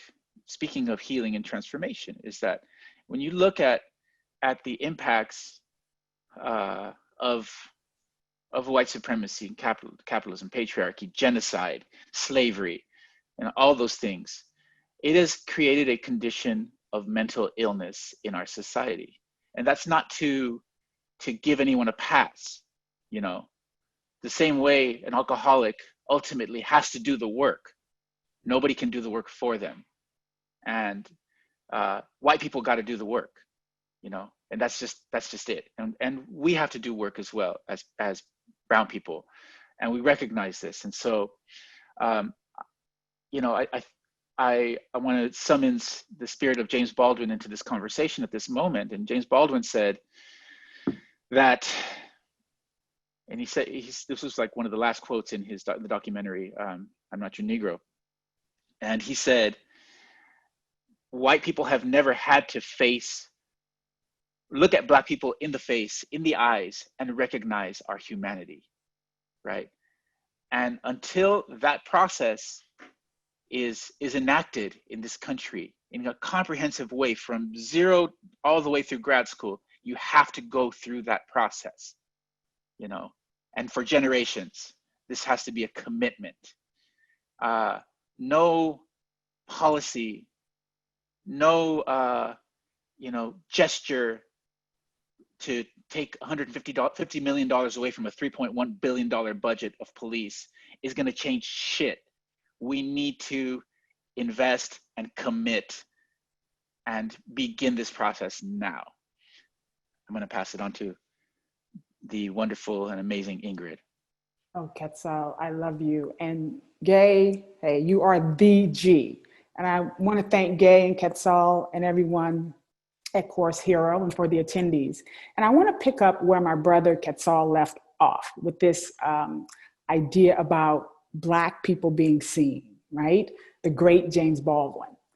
Because when I got out of graduate school, right, my first job was at Virginia Tech. And taught Black studies there. And one day someone said, hey, Ingrid, how about teaching your introduction to African American Studies course online? And I said, what now?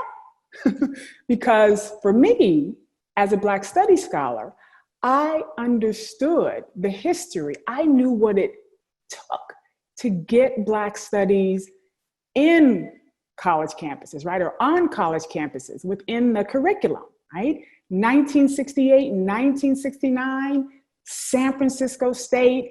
And I mean, it was violent, right? That's what those, cats were doing. That's what those Black students and their supporters were doing.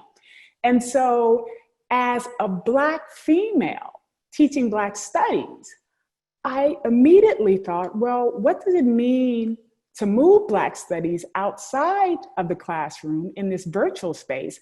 But also, what does it mean to move my body within a virtual space where if students are uncomfortable when I'm talking about white supremacy, white privilege, homophobia, classism, sexism, they can go to another website, they can click off, right?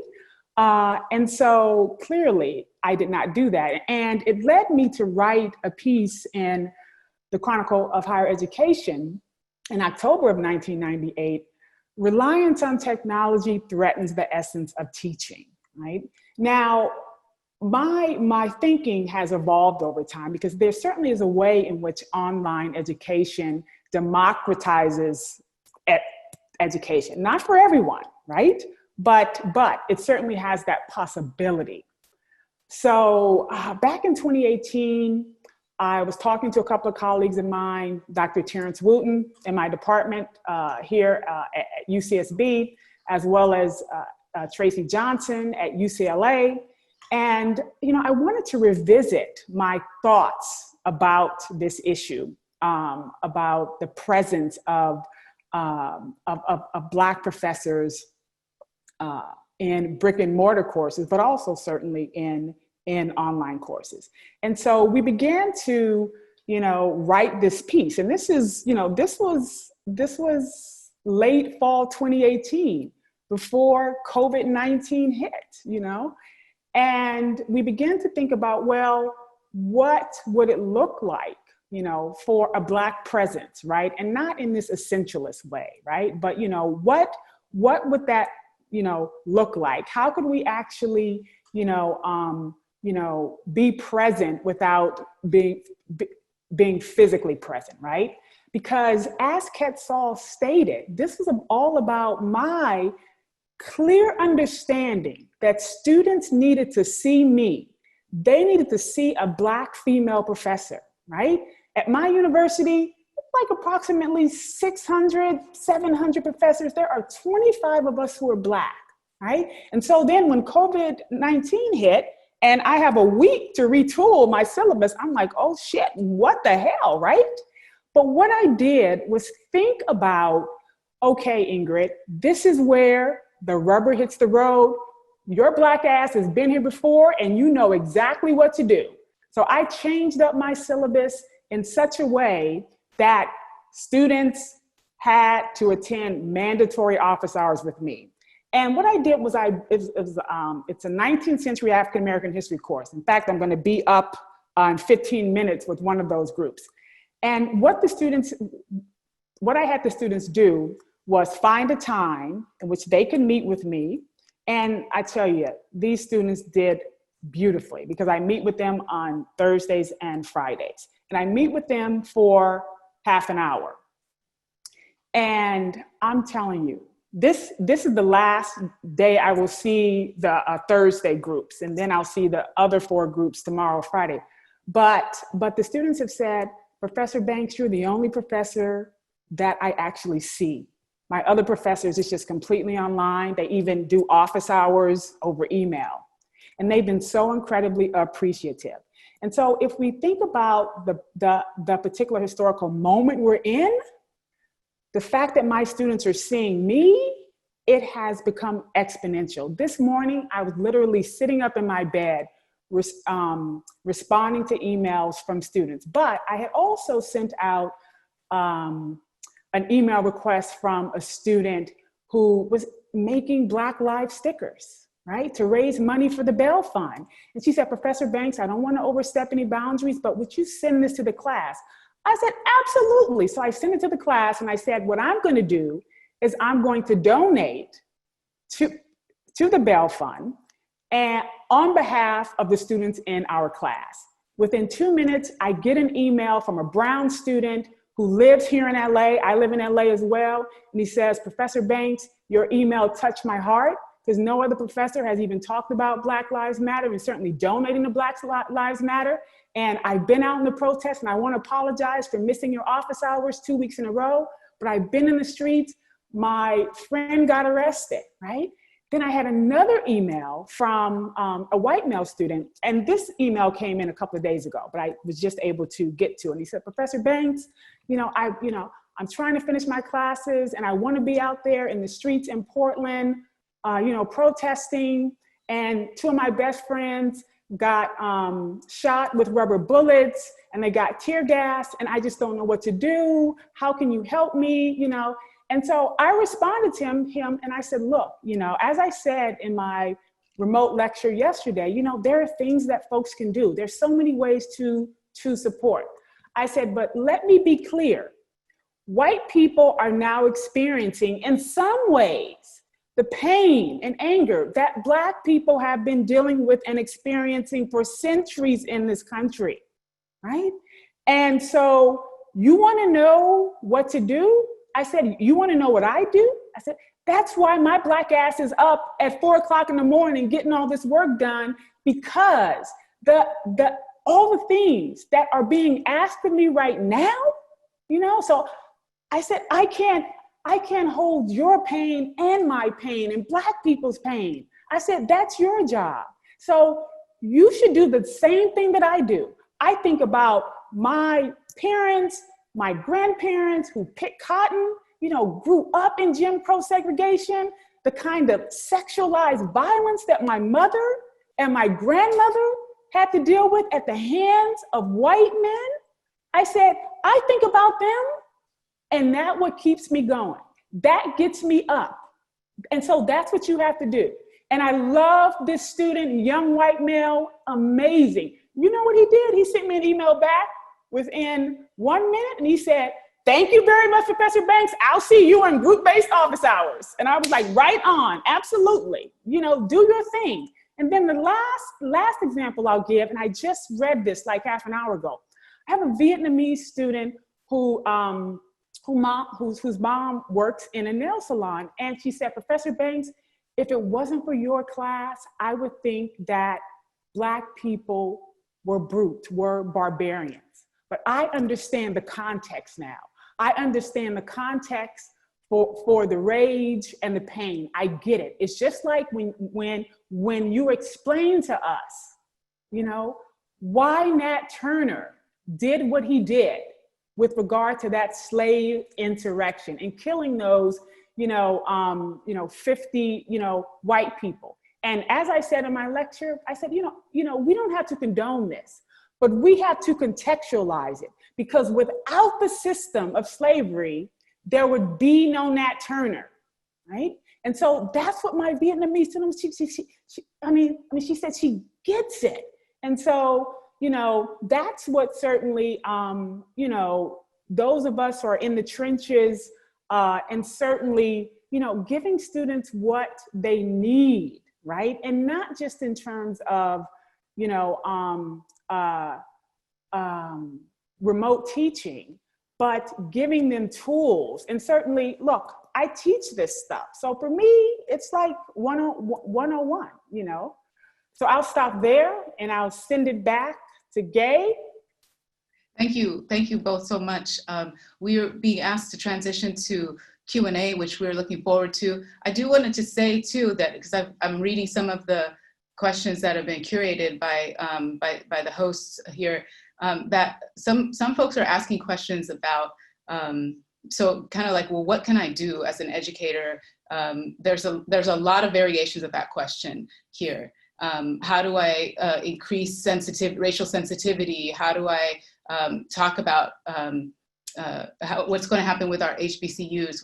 And while it's maybe hard to discern, and the reason it's hard to discern is because we have to get this pattern out of our bodies of waiting for the institution to give us the answers, and also waiting for other people who are experts to give you the answers.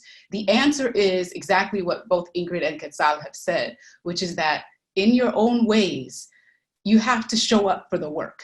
And you may not know exactly what that work is, and you may be sensitive enough and evolved enough to understand that you don't want to make more labor for the people who are already exhausted by this situation. So what you have to do is to change the whole way that you are in the institution, which is to show up, but also see communities and the fact that they've already been doing this work. They already have the answers that we need. We don't need external people to tell us how to do it. We don't need well-meaning people who think they have all the answers because they've studied it only and not been in the work to tell us what to do. What we need is for you to use your resources that you have attached to these institutions to show up and maybe not talk, but listen and learn and then ask, how can I be helpful? And it may not be the glamorous work that we think is associated with social justice work. It's usually everyday kinds of work that we end up doing that is not glamorous at all. It's not Instagram worthy or Twitter worthy. It's work. And in unpatterning that as someone who has been trained into an institution, you start to see that it's your students who can help you lead the way, the communities that lead us into the right path. And so there's a couple of people who have asked these questions around, are we saying that upward mobility is a fantasy? Absolutely not. Absolutely not. But we are questioning the standards that have been set by people who are not from our communities. And we are questioning what upward looks like and what that means. So we look forward to being in dialogue with everybody right now in the Q&A. So please send them along. We're excited to hear them. And in fact, I would definitely welcome any of the other hosts, Tara or Alex or anyone who wants to help us with that. Okay, so we've been asked, what about indigenous peoples of this country? I mean, I think this is the first thing that should be addressed, of course, is because the only reason that any of this is possible, all of these struggles that happen are on stolen land and are happening because of dispossession and genocide, but also because of the persistence and the resilience of First Nations people. So I don't know beyond what you mean about that, but we do know that those traditions are very useful for us around resilience and survival and thriving. And so I would invite my fellow folks to talk about that as well, if you'd like, knowing that we have a ton of other questions here as well. Sure, I'll just quickly reiterate what you said, Gay, and that is that absolutely indigenous people, and the same way we need to center Black people, we need to center indigenous people, and we need to be in conversation with indigenous people. And a lot of the things that we,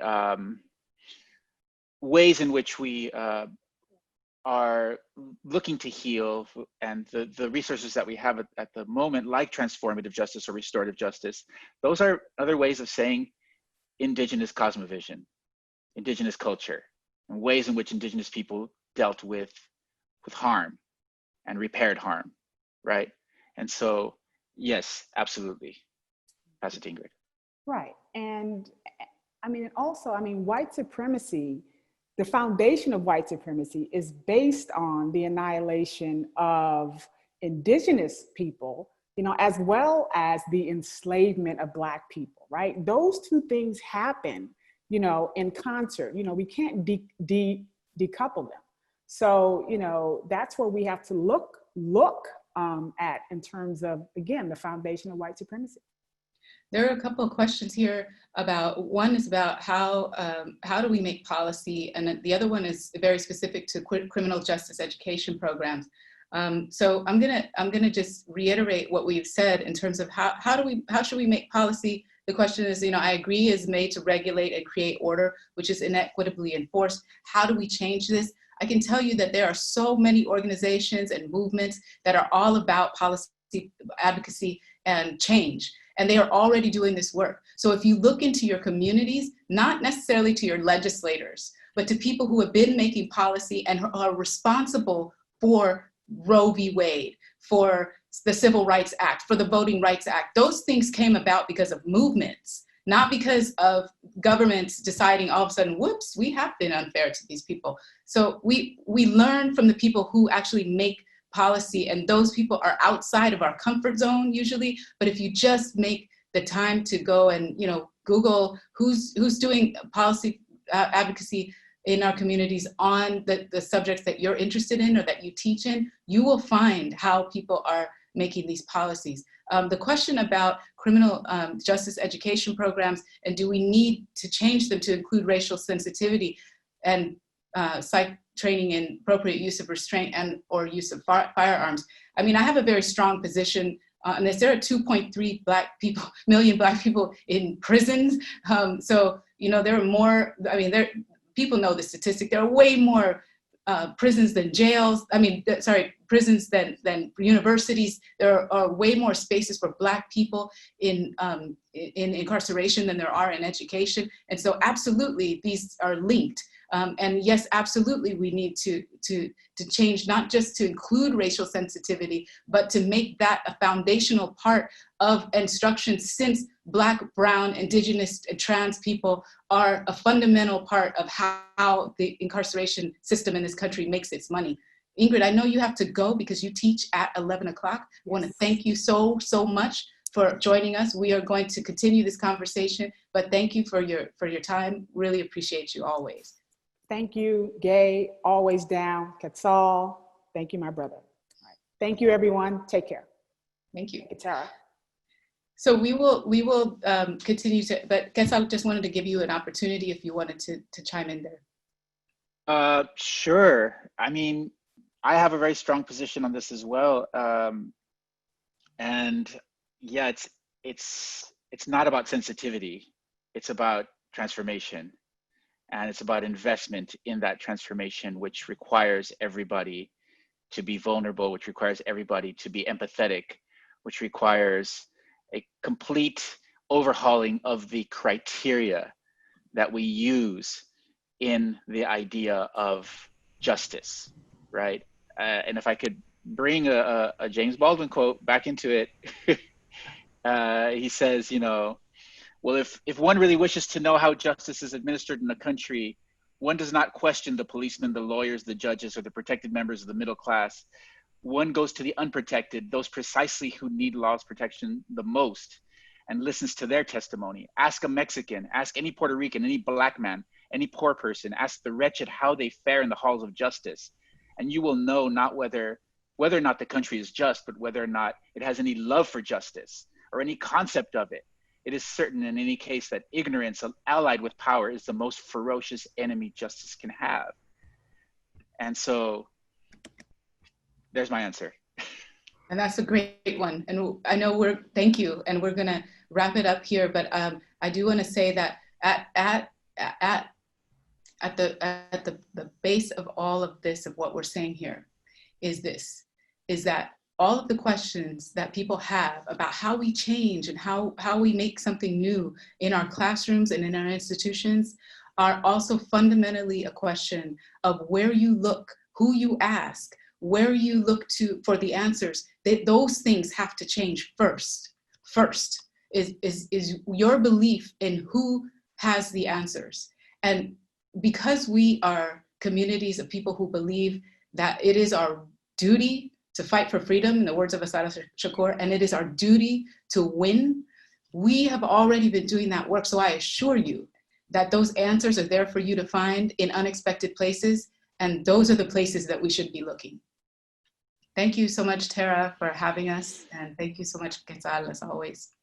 Thank you, Kay. Yeah, sorry, I popped up to say farewell to Ingrid. I didn't realize she was leaving so soon, and I want to thank you, Gay and Quetzal. Thank you for sharing your time with us this morning, and for also leading us through this very important and necessary discussion. I will say there is one outstanding question, which is, do we teach our students that upward mobility is a fantasy? I don't know if that's opening a can of worms, but it seems to be something that's top of mind. You want to start, Quetzal? Sure. So upward mobility as a concept in under white supremacist capitalist patriarchy does not really, I don't really identify with that. I feel like it is that it is a fallacy or a fantasy, and I feel like, you know, there's a different criteria that we can use to develop humanity, you know, for human development within a structure, within a system. That supports everybody's growth, and not just the bootstraps or the you know, folks who managed to make it out. So that's where I'll leave that. Thank you. I will just say two quick examples. Number one, think of all the people who paid for their kids to get high SAT scores, right? In a couple of years ago, and like some of those people are just like, you know, dealing with reckoning with the consequences of that, right? But look what happened when all of this pandemic came down. UCLA made the SAT it's not just optional, right? But here's my dad right behind me. Made the SAT optional, right? And grade minimums for A through G requirements. This is something that we have been talking about in our communities forever, how racially biased these tests are. And all of a sudden, this is laid bare in so many universities across the country that these things don't matter. And always we have pushed our children to do well on the ACT, on the SAT, because we believe in upward mobility. I will tell you, absolutely, I believe that we stand on the shoulders of the people who have pushed us up because of their successes and their hard work. I don't really stand here because institutions decided that I was worthy of bringing into the fold. I stand here because of the hard work of other people. So when I think about upward mobility in a completely different, I mean, I think I need a different term altogether, you know, so I agree with you so much, Quetzal, but this is all about turning your eyes towards what the community has done for us and what the institutions have had to do because we've insisted that we have a place here. So upward mobility is a thing, yes, but what's more of a thing is what we've accomplished. So I would just encourage you to also tell your students that the reason that they're here is because of the work of their ancestors and the work that, that they continue to commit to. And they can absolutely follow the dreams that many of them have been presented with around being inside the institution. You can change it from the inside, and you can be a part of all of that. And it makes your dreams and your path just as worthy, but I think it's really important to change that optic. Unfortunately, we are over time. Thank you again, Gay. Thank you, Quetzal. We hear you in the audience. We see all of the questions that have gone unanswered, and we are so sorry that we don't have more time to answer those questions. But What we plan to do is, again, review each and every one of them, and those questions are going to inform the programming that we bring to the stage at that Education Summit in July 29th through 31st. So please, please come join us. Continue to ask the questions with us. We'll go find the people to help us surface the right answers and additional questions, and bring the community together continuously. So that's that. And then also you're going to hit it. You're going to get a survey. Feedback is really important to us. All of this is very new to us. So please tell us how we can do better. Please tell us what you liked. Again, tell us what you want, what you need. Thank you for spending all of this time with us. Stay well, and we will see you in July. Thanks, everyone.